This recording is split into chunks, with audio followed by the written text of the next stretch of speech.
In 1818, Mary Shelley published Frankenstein, or The Modern Prometheus, anonymously.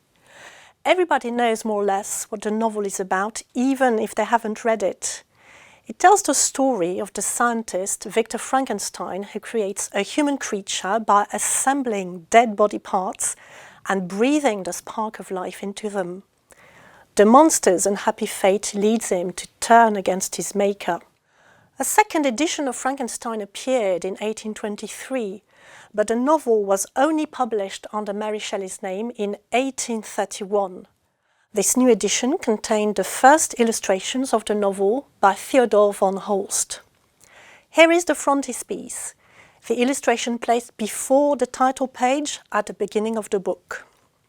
This illustration was probably inspired from the very first adaptation of the book for the theatre, a play entitled Presumption by R.B. Peake in 1823. It was common at the time to adapt books of fiction for the stage. In this image, Frankenstein's creature looks like a handsome young man, a sort of Greek ephebe or a sculpture of the early modern period. This is very remote from our vision of Frankenstein's creature nowadays. Our modern representation of the monster and his scars dates back to a later adaptation, the 1931 film made by James Whale and starring the famous Boris Karloff in the leading role. But the very first film adaptation of the novel was made in 1910 by J. Searle Dawley. It's a silent movie shot in the studios of Thomas Edison in New York. Edison was a famous American inventor and businessman, as you probably know. He was one of the pioneers of the cinema and, amongst other things, he invented the phonograph and the electric light bulb. This is an apt link to the novel since an electric spark gives life to Frankenstein's creature. Mary Shelley was aware of and influenced by the scientific research of her time, which led her to explore the boundary between life and death. For instance, she was interested in galvanism, named after Luigi Galvani, who carried out experiments on the effects of electricity on the nerves of animal bodies at the end of the 18th century. His nephew, Giovanni Aldini, even explored the possibility of resuscitating dead people. In the novel, the crucial passage when the creature comes to life is a nocturnal Gothic scene at the beginning of chapter 5, narrated by Victor Frankenstein. It was on a dreary night of November that I beheld the accomplishment of my toils. With an anxiety that almost amounted to agony, I collected the instruments of life around me, that I might infuse a spark of being into the lifeless thing that lay at my feet. It was already 1 in the morning, the rain pattered dismally against the panes and my candle was nearly burnt out when, by the glimmer of the half-extinguished light, I saw the dull yellow eye of the creature open. It breathed hard and a convulsive motion agitated its limbs. Hardly any detail is given apart from the spark. This gap in the text has been filled in by subsequent adaptations. James Whale's film shows in great detail the apparatus designed by Victor Frankenstein as he gives life to the creature on a stormy night, harnessing the electricity generated by the lightning.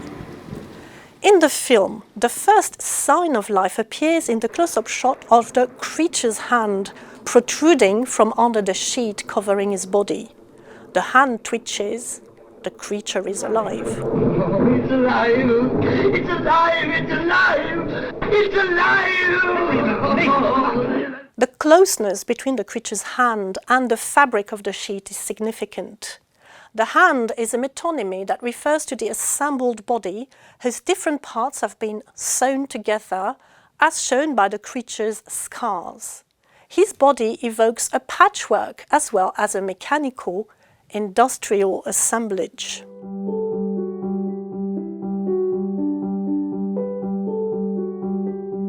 In the 1831 edition of Frankenstein, Mary Shelley wrote a preface in which she recorded how she came to write her novel.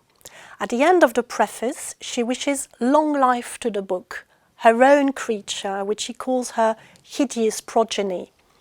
Her wish has come true, but Mary Shelley probably wouldn't have imagined the afterlives of her offspring and the large number of adaptations that her novel has inspired. In fact, the very body of Frankenstein's creature, the patchwork body of the monster, has turned into a metaphor for the process of adaptation itself. This is the view presented in the volume of essays co-edited by Dennis Cutchins and Dennis Perry, Adapting Frankenstein, the Monster's Eternal Lives in Popular Culture in 2018. The numerous adaptations of the text have expanded into a fabric which they call the Frankenstein network. And here they use a model similar to that of the intertext as a fabric made of reprise, citations, and reinventions. So each of us, readers, spectators, and viewers, are related to this network depending on our various ways of following the threads leading from one adaptation to another. This is what Cutchins and Perry call the Frankenstein complex.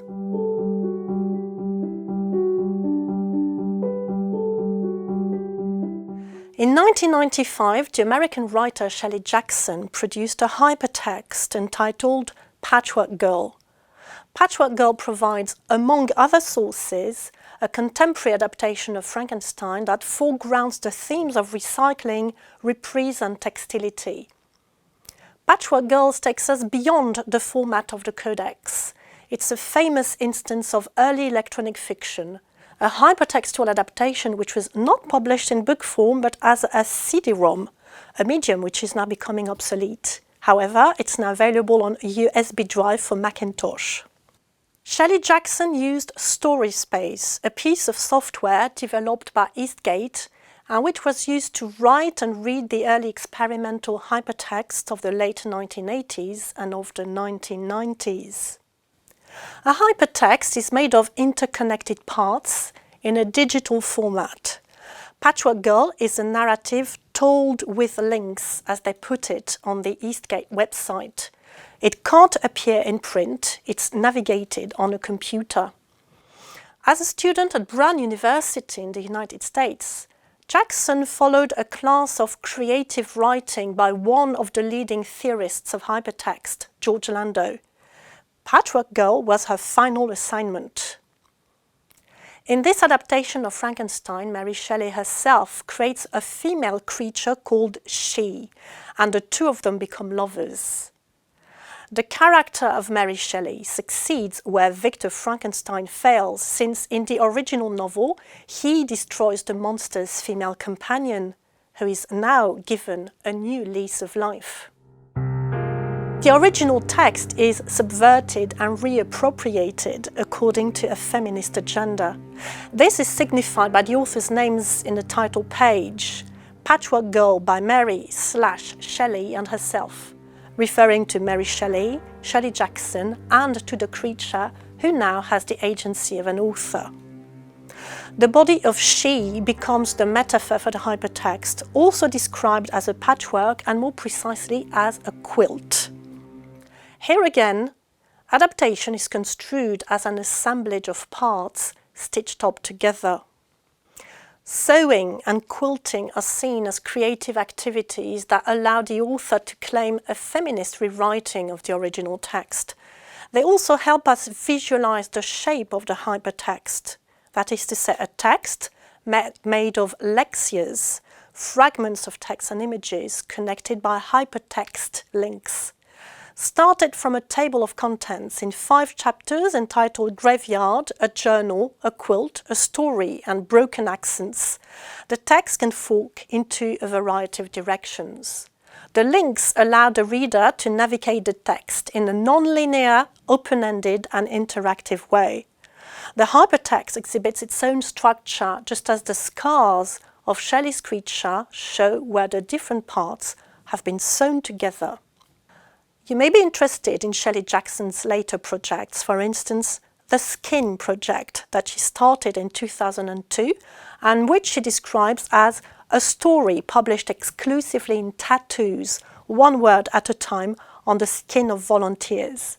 You'll find references and a link to the author's website in the bibliography.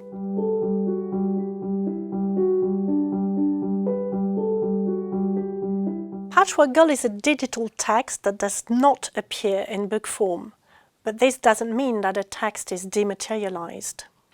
The metaphorical textility of the text has induced the postmodern notion that a hypertext makes us visualize how an intertext works. Hypertexts create a feeling of freedom and opening, and their digital nature tends to underscore the idea that the text is dematerialized. But this is far from being the case, first because the reader's navigation of Shelley's hypertext is limited to the paths that are predetermined by its very structure. And secondly, the digital medium of the text is material. The CD-ROM must be read on a computer. The ancient craft metaphor of the textility of the text reminds us that a text is always materialized, even when the materiality of its medium is effaced or denied. We can all experience the tension between two poles, the pure, dematerialized text and the book as a physical object. When we read a book, we focus on the meaning of the text as part of the realm of ideas, but we're also aware of the material, physical presence of the book, of the way it embodies the text. Thus, as a student, you may well study Frankenstein in a literature course or in a course on book history. It's likely that you will focus on what Jerome McGann calls the linguistic code in the first instance, or on the other hand, on the bibliographic code. But these two poles may well be brought together by your teacher, and anyhow, in the reading experience, they are rarely decoupled. In this sense, to take up the ancient metaphor of the woven text, reading is a bit like weaving. Weaving is made of two entangled parts, the warp and the woof. Likewise, reading associates two parts, the book and the text, the material and the immaterial, body and mind.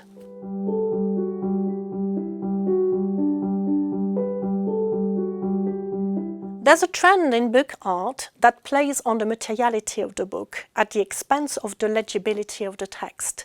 Book artists make artwork, such as book sculptures, out of book objects.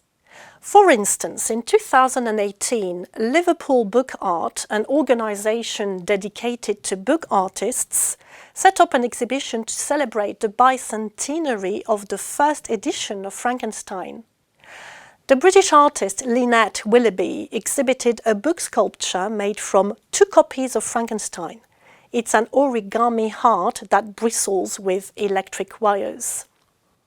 Such artworks enhance the physicality of the book and conjure emblematic elements drawn from literary classics. Whether it's paper, fabric or wood, the materials they're made of add on layers of meaning. A great instance of this is the textile book, the topic, which will be presented to you in the next sequence.